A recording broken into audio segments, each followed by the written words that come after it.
Hey everybody, it's Jim Heckmeyer from the Leslie Wells Realty, and on the other end of the table is my good friend Realtor Tom, Leslie Wells Realty. Tom. This is awesome, man. This one's getting close to home. We have today our friend Del Couch with us this morning. Del is a musician, music producer, music educator, and a great gentleman on top of all of that. He's huge in the music industry locally and nationally. Good morning, sir. How are you? Good morning. Good, Nice. man. Thank you all for having me. Good. Thanks for being here. What an honor. So, how did you get? I know that you're involved in a little bit of everything, musically speaking and educational wise. How did this all get started? How did you get from there to here? Well, I could go back a long ways to my high school days, but that's when I first found my love of music with my band director, who told me I could play anything I wanted to perform, and so I picked a trumpet and started playing the trumpet. Okay. And what came out of that is it actually kept me out of Vietnam. Being able to play the trumpet, he taught me well enough that I auditioned in '68 and passed only 3 musicians they took that year into the Air Force Band. And I spent my whole 4 years in the Air Force Band. Otherwise, I'd been with my buddies in Vietnam. There you go. And so music kind of saved my life there. So I left it for about 20 years, didn't do any music stuff at all. And then to a wedding, I found my love of music again and went back and performed at my own wedding. And then that kind of got it going again. And I thought, well, wow, I missed out on all this stuff. So when I was 50, I decided to go back to college. And I went to Berklee College of Music in Boston. At 50 years old. And got a master's degree in audio engineering and production. I thought I'd start a studio to help local musicians. It's always too expensive to record. And Right. so I started it at my house and had 5 rooms out there and a Pro Tools system and stuff. And we started recording with different people. And from that, it evolved into this foundation idea. The first student I ever recorded was at my house, and he was a Chicano rapper, which it's an interesting genre. I'd never heard of it, but Okay. he was my neighbor's gardener's nephew, and he never could afford studio, so we went in and produced his first CD. It was an interesting experiment. I'd never worked in that genre before. And then his family being migrants, they carried it from here to Texas and to New Mexico. 3-4 months later, I got a call from Centro Side Records in LA that said they wanted to sign this kid. And I'm like, well, here's his number. I don't represent them. And they signed him to a deal, and he moved to LA and sold 250,000 CDs and launched his career, did a second one, and then decided the lifestyle was not for him and exited the music business and saved his money and got an IT degree. Okay. So that's kind of what started me on the path. I thought, this is really cool. I just had time in it, I have equipment anyway. So I said, well, let's see if I find another kid to work with. So that's how we kind of started. I got you. And we've run at that home studio probably 15 or so different artists. In fact, local boy Sam Wolf, who went to Braden River High School. That's the guy. Sam Wolf came to me when he was 14. His grandfather brought him in, and they'd heard about what I was trying to do and said, we don't know what to do with this kid. So we worked with Sam and developed his voice and his songs. And he had written a lot of songs. And ultimately out of that, every year, starting with Sam, we try to send a student to Berklee College of Music Summer Music Camp, which can go from a couple of days to 5 weeks long. Well, Sam went to the 5-week camp, and his grandparents contributed half of the tuition. And from there, American Idol came through Boston to Berklee, who's known for music, and said, have you got anybody you think would be good for American Idol? And so we got this Sam Wolf kid, he was 17. And so he went in and sang for the producers in a hotel room, and they put him on a show. I remember. Just that simple. And he ended up finishing top 5 in American Idol, and now has a career ever since then. Every year he performs all over the country. And one nice thing about what we try to do is they say, well, there was no cost to Sam with anything we did, but there's a commitment to say, I'm going to give back to my community. And so every year he comes back and does a concert with us. Is that right? We don't pay him anything. So, so you sponsored him basically through the foundation. Tell me about the foundation. How does that work? This is the Del Couch Music Education Foundation. Okay, yeah. It's a 501c3 that I formed 15 years ago or something, and we have a full service recording studio, which is the same as anything in Boston or New York or Nashville, Okay. equipment wise and technology wise. And so we started helping musicians and getting them with creating their songs and their labels and stuff like that, and not charging anything for anything. And then we'd have a student that needed a guitar, so we would get guitars, we'd get pianos, trumpets, whatever they needed, saxophones. We'd find a resource and find them an instrument. But mainly it's focused on recording and producing students' original songs. Mhm. So we hire the studio guys from around here. We have a lot of good players in the area, and we'd hire them to play on their songs and then produce a CD and help them with the marketing and record labels or whatever the case may be. But and then it evolved from there. Manatee School for the Arts, Dr. Jones called me one day and said, "I see what you're doing here." And he said, "Where's your studio?" It was at my house. And he said, Yeah. "Well, I got this extra space. Why don't I move you over here? Why don't you come over here? I won't charge you any rent. We'll fit it up like you like it, remodel it according to your specs, and you can move in here and work out of here, and we can say we have a recording studio." So it worked out good for both of us. And after a few years there, I decided that if we're here, we might as well develop a training class for audio engineers and producers, because there's no place they can go to get it locally in high school.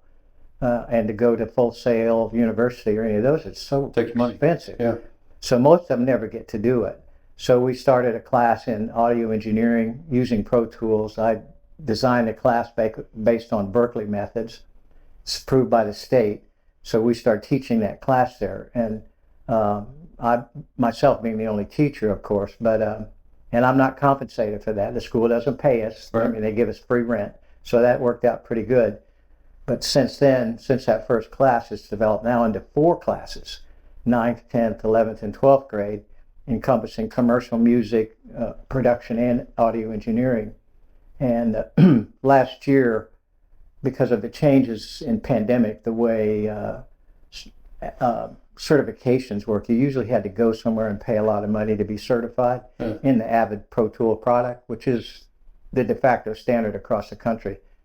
But we graduated the first senior anywhere in Manatee or Sarasota County that's actually fully certified in Pro Tools last year. Okay. And he's going to St. Pete College, which has a program called Musical Industry Recording Arts. 98 freshmen going there from all over, and he's the only student certified. So it's pretty big accomplishment for him and for us. But so does this start with your foundation? It's all part of the foundation. Okay. Everything we do is through the nonprofit foundation, everything. And then we start producing shows, and we try to give places for young kids, performers, to be able to perform, because, if you can't perform.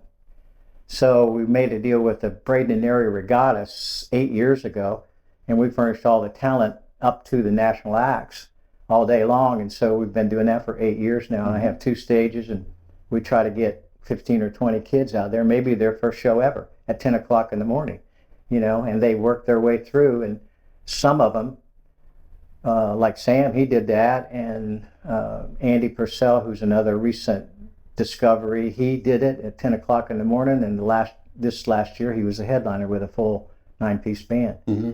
Bella Garland, who I'll mention, but she started out with her guitar and her piano. And now she brought a band from Nashville down last year and performed.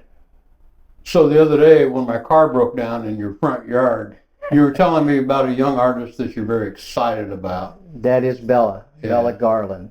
Yeah. Now, how did you find her? How did she find you? We have mentors that we pay to provide specialized instruction, i.e. like guitar and songwriting. And the mentor we use has a doctorate in classical guitar. Everybody calls him Dr. Oz.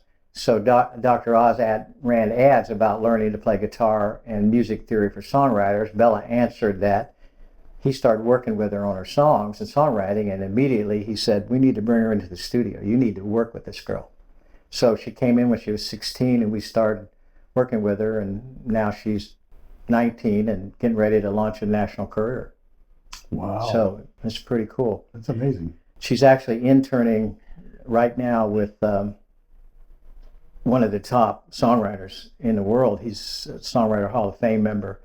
Most people don't know the songwriters, but it's Desmond Child, who wrote Living on a Prayer for Bon Jovi, Dude Looks Like a Lady for Aerosmith, Sure. songs for all these artists. You know, the new artist named Ava Max, he wrote her song. He's got 50 or so top 10 hits, and Bella's working with him right now in Nashville. Good. So, and she was told by some other producers that she could be the next Taylor Swift. Could be the thing, Tom. She writes incredible songs. I'll tell you what, one opportunity that came about, I've worked with a lot of different people and movie stars and rock stars and et cetera. One of them being Jane Seymour, who's on national TV. Well, yeah. And so Jane was in the studio. I worked with her son for a while.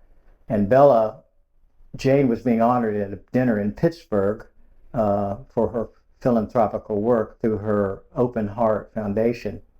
And the promoter up there and our tourism bureau director from Manatee County is connected to Pittsburgh. He's from there. Said, do you think Bella could write a song about Jane's open heart philosophy? I said, sure. So she wrote it. They listened to it. They flew her to Pittsburgh. She played at a private fundraiser, massive fundraiser, $1,000 a seat, with Jane there being honored. And she sang that song by herself with her piano. Not only Jane sitting in the front row, but the Temptations, the Jacksons, and Lou Gramm and Foreigner, the mayor of Pittsburgh, 40 Hall of Famers, all listened to her, 2 standing ovations. How about that? So that's the way these kids get launched. Just right See, place, that right excites time. you. I see the enthusiasm you have already with Yeah, that. it's really cool. So I'm working on her song right now in the studio, one of her final songs, beautiful song called Dancing in the Rain. And so we'll send that to Nashville for the final production to Okay. put on her new album up there. Okay. So Yeah. All of this going on right here, and nobody knows about that. well, we're kind of not super secret, but kind of secret because we don't advertise. You know, it's all word of mouth how I get these students. People hear about it and they come in. And the biggest problem is none of the schools could provide, because of whatever rules, you know, they can't provide this level of training in the engineering production side. We had another band from here as juniors in their junior year participated in a national competition during the pandemic called No Covers, which is all original songs. Mm-hmm. And they were selected out of about 1,000 bands in the top 10. They flew to LA during the pandemic on the shutdown and performed in one band at a time in the famous Troubadour Lounge. They played their songs in front of Alice Cooper, and he held up the sign, Penny Fountain, to advance them. So they ended up finishing 3rd in the nation in this competition. Now they're playing all over. So, Wow. and they do alternative pop, kind of metal pop. It's not something I listen to every day, but they're good. Well, They're really good. Chicano rap, Yeah. metal, pop rock, whatever. The cool thing is they still come in the studio 2 or 3 times a week. They've learned the software well enough, and we trust them enough. They come in and record their own stuff. So I set them up, and then they record and produce their own stuff now. And they're like 20. Yeah. So it's Can't beat it. been very successful. How about some of your past artists that you've had that come through there? You know, other than again, you were connected with Sam Wolf, the American Idol finalist, but and we're not going to drop any names. Well, yes, we will. Let's do some name dropping. Who have you worked with in the past? That On the national level, yes, well, Rick Derringer, who had Hang on Sloopy when he was 16 years old, #1 hit in the world, and 2 or 3 other #1 hits, and recently got to tour 2 years with Ringo Starr and the All-Star Band. I've heard of him. Rick's a really good guy. He Oop. was a resident here for a while, and now he lives on the East Coast. And I work with Marty Ballin, one of the founders of Jefferson Airplane. Starship. Yeah, Jefferson Starship. And then Jeff Cook, I worked with him a long time, the founder of Alabama. He's a guitarist, fiddle player. In fact, I ended up going out on tour with him for a 7-state tour when Alabama was broke up. These guys did their own thing. But I remember. both Jeff and Marty are gone now, and Rick's still doing well. And I've worked with David Lee Murphy and one of the artists from Nashville who had a hit in the 90s called Dust on the Bottle. Oh, yeah. And became a writer. He's written 6 or 7 #1 hits for other people. And people take the writers for granted. They don't know. You know. Well, behind the scenes, Yeah. you don't see them So- on stage. And a few others. I've produced shows with the Doobie Brothers and Thompson Square and War, and there's a lot of them. But that's how I get some of these mentors, because they all love what we do. Yeah. I mean, they're all successful, semi-retired musicians, and what else they have to do but to give back? Obviously, you know what you're doing, so We think so. That's the We try. attraction. Yeah. So, what are you seeing coming up in the future? What do you have big that's coming up? Well, we're trying to produce a series of local shows. The problem in the community is it's gotten so big, and everybody wants to bring in an out of area name act, so to speak, which doesn't necessarily always draw people here, and the city doesn't make any money. So we're trying to produce a series of shows called Homegrown Music. Okay. That's what we're working on right now. One with the Civic Center or the Convention Center, and then probably one at Sutton Park and one downtown Braden, and it'll feature all of our homegrown musicians that are here, which are plenty. I mean, of Sam and Bella and those Andy Purcell, for instance, is from here. He just signed a national deal with Salt Life, the T-shirt promotion company. Okay. He's releasing his first national video this weekend. He's from Arcadia, but he met me through my power line break, and he was a lineman. But now he's a full-time musician. There you go. So you just never know where they're going to come from. But we probably have about 40 musicians, somewhere around there, that are actually earning their living. Since they went through the foundation, they play. That's all they do is play music. And you can't get any better than that. And you're paying your way. Yeah. Matt Walden is one of them. Trevor Bystrom's from here. And they're not all from here, but most of them are from here. So, I mean, I can't ask for anything better than that, Cool. you know. Dale, we appreciate you being here this morning, man. Oh, absolutely. What a pleasure. Tell us how the community can support the foundation, I guess. Well, we don't usually ask for donations too often, but we have a few. And we won't, but Yeah, if you we feel- have a few people that help us on a regular basis, but we survive strictly on donations or what I give myself to the foundation. I mean, our operating budget is not huge. One good thing about being the nonprofit we are, we have 0 expenses. Nobody gets paid. We pay no rent. We pay no electric. So- 100% of the money goes right to the program, which is unusual in today's market. So is there a website?